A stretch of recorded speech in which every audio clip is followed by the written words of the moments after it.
அந்த அறிவிப்பால் அன்ப தருவாளே சின்ன அறிவிப்பும் இன்றி சுடுவாளே நீயும் தும்மிடி தும்மிடி ஆயுசு நூறாக என் உயிர் உன்னோட பத்திர சொத்தாக என் பார்வை உன்னோடு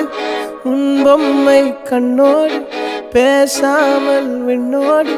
நாம் மிதந்து போவோம் காதாரா அடியாளோ நான் தாங்க